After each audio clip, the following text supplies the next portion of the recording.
For assignment 3.2, you'll be working through the Midi Studio setup. The Midi setup, essentially, in Pro Tools, allows you to set up your controller directly down an instrument path using a virtual instrument. But the Audio Midi Studio setup is an extra element that allows you to specify specific MIDI controls that are actually going to route from your Apple into your DAW.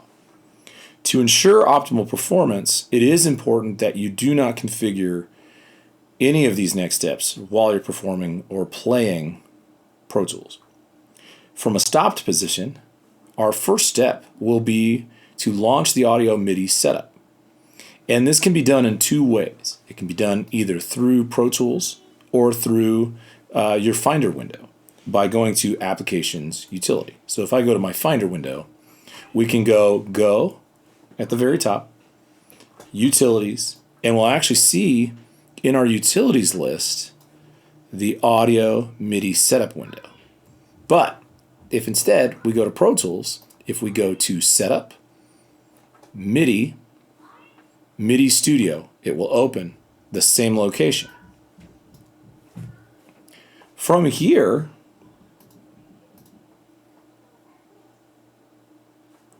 we will choose Window,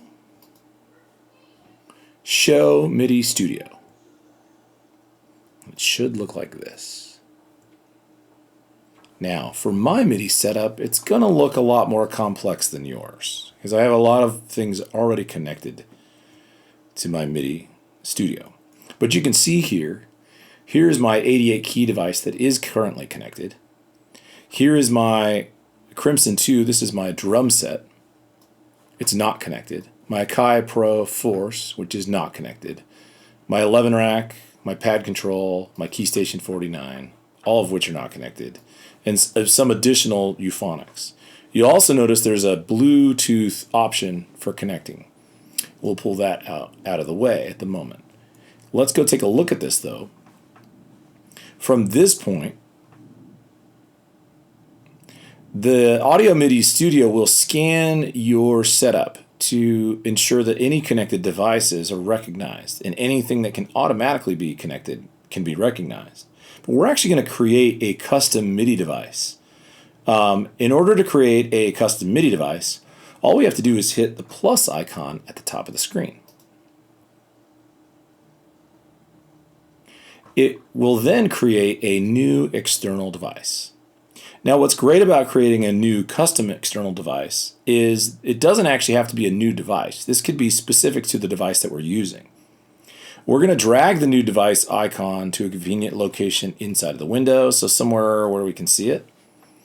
And once the MIDI is connected, we're going to take a screenshot of the MIDI Studio. And so as long as your MIDI device is connected, you'll take a Command Shift 4 and your final step and take a screenshot.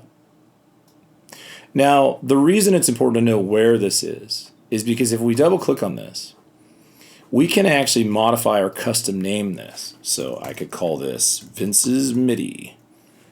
And we can choose which manufacturer it belongs to. So depending on who created the device that we're connected to and the model number that's also there, let's say we had a Korg wave station, it'll bring up the properties that belong to that device. Now, this is all a little bit into the next steps of advancement, but it's important to know where the MIDI Studio is in order to be able to effectively connect to our device. And that's it for Project 3.2.